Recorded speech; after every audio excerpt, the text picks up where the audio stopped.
What up, YouTube? Topaz Yates back for another album review, and this one's to that Roddy Ricch, Live Life Fast. But before we jump into this album review, first I gotta give you context. First I gotta let you know my thoughts leading up to this album so you can understand why I'm talking about the album that I'm talking about. But if you feel as though you know everything there is to know about Roddy Ricch, feel free to fast forward to this point here. But who is Roddy Ricch? He's one of the most hyped new age Compton rappers that's out here that's signed to Atlantic. Now, why do I say he's like one of the most hyped? He's already won a Grammy Award, but this is for like a feature that he's had on Nipsey Hussle's Racks in the Middle. His debut album, Please Excuse Me for Being Antisocial, was the #1 album in all the world, with his lead single on it, The Box, going diamond. Now keep in mind, diamond is not the same that it once was. Like when Andre 3000 and Big Boy went diamond, that was legitimately 10 million albums sold. But we all know that streams in this day and age are free. So it's not that much of a hassle for people to just listen to your stuff over and over and over. Off that same album, High Fashion, that went 4 times platinum, as just on one streaming service it got over 400 million streams. Then Roddy Ricch saw his second #1 single, which was him being featured on Lil Baby's Rockstar. Now keep in mind, musically, I'm not the biggest fan here. To be real with you, he's too reminiscent to Young Thug, even though he is dominating his competition, something that we cannot deny just based off of these stats and these numbers and all of that stuff. But let's not pretend like his competition is trying to be the best musically. To be real with you, this is just a symptom of a power vacuum. Every year, people are looking for the next new artist that's coming through to dominate, to take over the music industry as we see fit. Does that happen every year?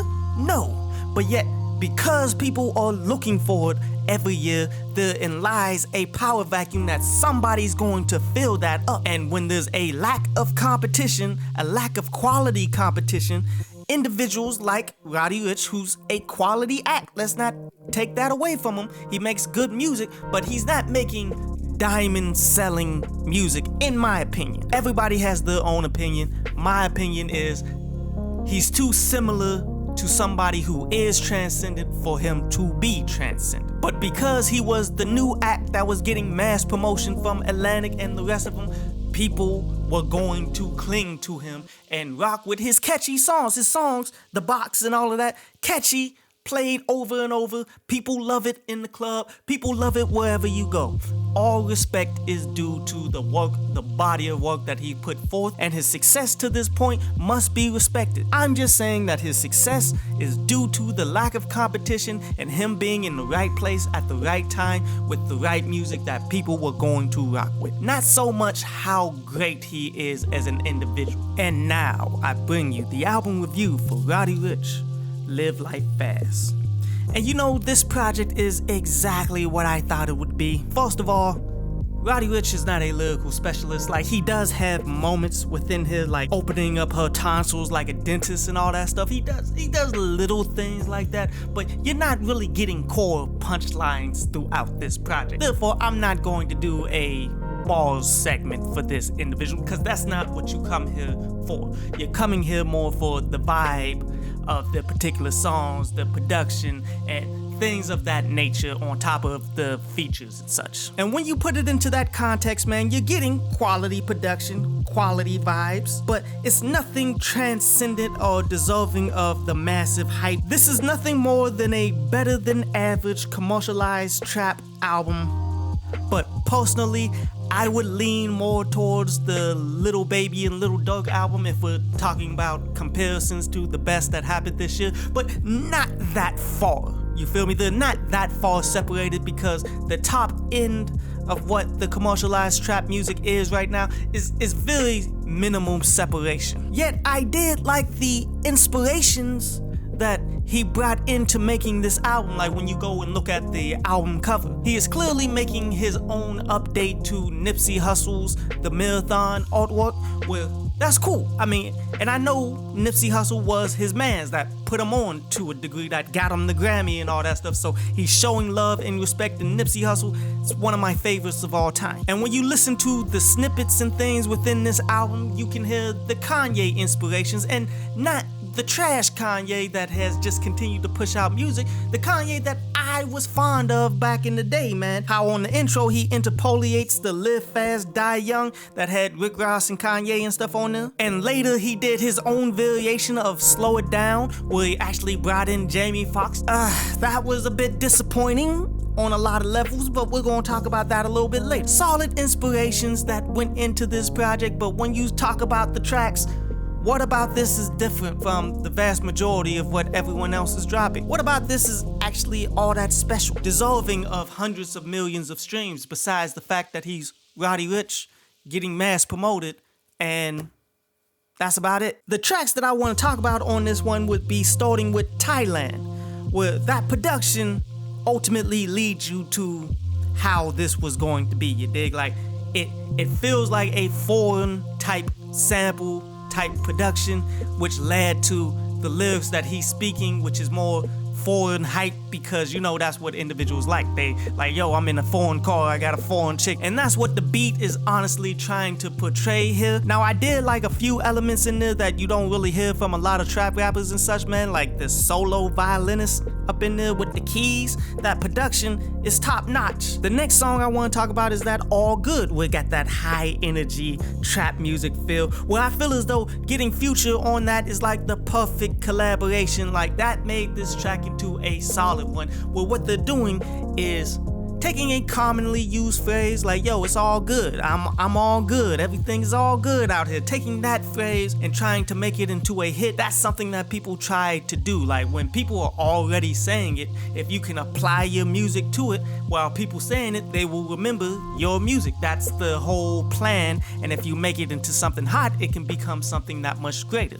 And I feel as though that was a job well done. The next song I got to talk about, I guess, is Hibachi, where this one got Kodak Black, 21 Savage on that joint. And you know, the reason why I have to talk about this, because social media and all the trolls and all the poll riders is already trying to hop on it, say, yo, these three on the track is like Clay, Steph Curry, and Kevin Durant all doing their thing, NBA Finals. Like, really, bruh? If you were to draw comparisons to these individuals on this track, Roddy Ricch would be closer to Anthony Edwards. He's new age, he's dominating this generation. He just set a record for the youngest to shoot 10 3-point shots and make them in one game. But 21 Beverly, maybe Patrick Beverly would be 21 Savage, maybe. And Kendrick Perkins maybe being Kodak Black, because, I mean, Kodak is trash. People are trying to overhype it because of the names that's on here, man, but this song was pretty bad, fam. I mean, I don't think it was horrible, because the production did carry these individuals. Let's go ahead and talk about this Slow It Down. Well, okay. The track before, Jamie Foxx came in at the very end, just like how they did off the old Kanye album, man, where started bringing in Twister and all that stuff for Slow It Down. Well, that was cool. I like that. It sounded like you was going to go ahead and give his own essence and make it into something new and dope for this generation. And the way that it came in with Ty Dolla $ign and all them singing like, yo, this is gonna be dope. I wasn't really looking at the actual track while it was playing. I'm like, yo, this is the beginnings of something phenomenal. And then it just dropped into a typical track. I'm like, what just happened? I didn't get it until I re-listened to it, like, oh, it was only like 45 seconds of singing for this whole thing that they super hyped up, that he probably paid a tremendous amount of money to get Jamie Foxx to come in and do. I'm assuming the whole track just wasn't worthwhile, so they just took the best part of it, which was like 45 seconds of it, and just rolled with that to show people, oh, I can slow it down if I so choose to, but yet I choose not to, because, you know, reasons, even though this album desperately needed that. This honestly felt like a cop-out or just bad management and directions that you're trying to give here. To be real with you, the only song on here that I considered keeping would be that Crash the Party joint.